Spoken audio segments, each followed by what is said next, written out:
샬롬. 우리에게 8월 20일의 하루를 선물로 허락하여 주신 하나님을 찬양합니다. 오늘 하루의 시간 속에서 상황이 어렵고 육신의 연약함이 있고 힘든 일이 있다 하여도 하나님이 함께해 주시고 동행하여 주시고 반드시 새 일을 행하여 주실 것을 믿음으로 고백하며 오늘 하루의 시간 속에서 상황 속에서 사람들과의 관계 속에서 승리를 선포하시는 여러분 되시기를 진심으로 소망합니다. 오늘 주신 하나님의 말씀 같이 나누도록 하겠습니다.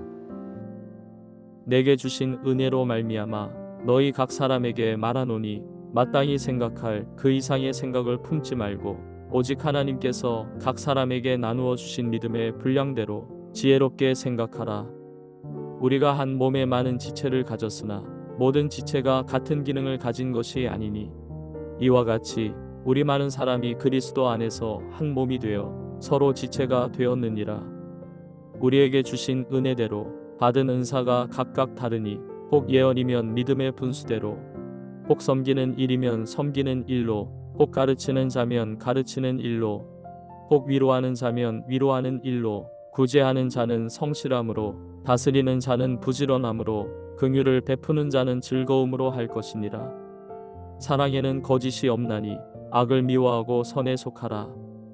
형제를 사랑하여 서로 우애하고 존경하기를 서로 먼저 하며 부지런하여 게으르지 말고 열심을 품고 주를 섬기라.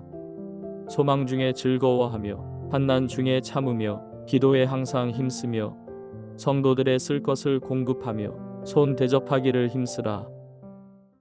오늘 본문은 이렇게 시작합니다. 3절 말씀을 함께 읽겠습니다.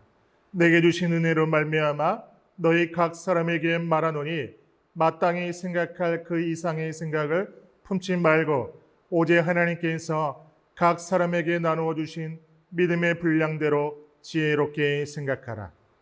사도 바울은 로마서 12장부터는 하나님의 은혜를 받은 자들이 이제 어떻게 살아야 하는가에 대한 실제적인 가르침을 주기 시작합니다. 그의 첫 번째 권면이 바로 마땅히 생각할 그 이상의 생각을 품지 말라는 것입니다. 이것을 다른 말로 하면 분수에 맞는 생각을 하라 또는 겸손하라는 뜻입니다. 왜 이것이 가장 먼저 나올까요? 공동체의 모든 갈등과 불화음은 바로 이 분수에 넘치는 생각, 즉 교만에서 시작되기 때문입니다. 교만은 자신을 과대평가하게 만드는 측면이 있습니다. 반대로 교만은 자신을 과소평가하게 만드는 측면도 있습니다. 바울이 이 두 가지 극단을 모두 경계하며 오직 하나님께서 각 사람에게 나누어 주신 믿음의 분량대로 지혜롭게 생각하라고 말합니다. 믿음의 분량이란 무엇일까요? 이것은 믿음의 크기를 재서 서열을 매기는 것이 아닙니다. 하나님께서 나라는 존재를 만드시고 나에게 허락하신 고유한 역할과 재능, 성품, 즉 나다움의 영역을 의미합니다. 오늘 영상을 함께 하시는 성도 여러분, 분수에 맞는 생각을 하게 되면 비로소 주변이 보이기 시작합니다. 나에게만 집중했던 시선이 다른 지체들에게로 향하게 됩니다. 바울은 4절과 5절에서 교회의 본질적인 정체성이 무엇인지 아름다운 비유로 설명합니다. 함께 읽겠습니다. 우리가 한 몸에 많은 지체를 가졌으나 모든 지체가 같은 기능을 가진 것이 아니니 이와 같이 우리 많은 사람이 그리스도 안에서 한 몸이 되어 서로 지체가 되었느니라. 교회는 건물이 아닙니다. 교회는 조직이나 친목담체도 아닙니다.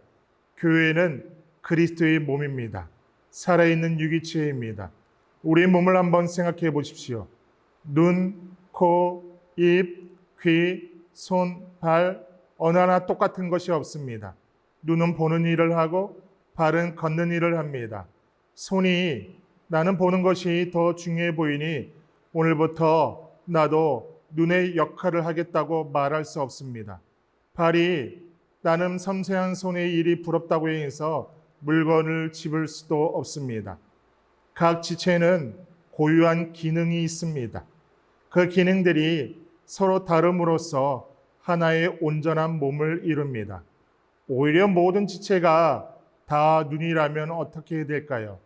볼 수는 있겠지만 들을 수도 걸을 수도 먹을 수도 없는 기괴한 모습이 될 것입니다. 바울은 교회가 바로 이와 같다고 말합니다. 그리고 6절부터 바울은 은사에 대해 이야기합니다. 그리고 그 은사를 어떤 마음으로 사용해야 되는지 설명합니다. 6절을 보시면 우리에게 주신 은혜대로 받은 은사가 각각 다르니라고 말하며 모든 은사의 출처가 바로 하나님의 은혜임을 분명히 말합니다. 은사는 내가 노력해서 얻은 자격증이 아니라 하나님께서 선물로 주신 것입니다. 그러므로 자랑할 것이 아무것도 없습니다. 바울은 7가지의 은사를 예로 듭니다. 이것이 은사의 전부는 아니지만 대표적인 예시이죠. 그런데 바울은 여기서 멈추지 않고 9절부터 13절까지 이 모든 은사를 사용하는 바탕이 되는 성도의 삶의 태도에 대해 말합니다. 이것은 특정 은사가 없는 사람을 포함한 우리 모두에게 주시는 명령입니다. 9절부터 13절까지의 말씀은 은사라는 악기들을 연주하는 어찌 보면 연주자의 자세와 같습니다.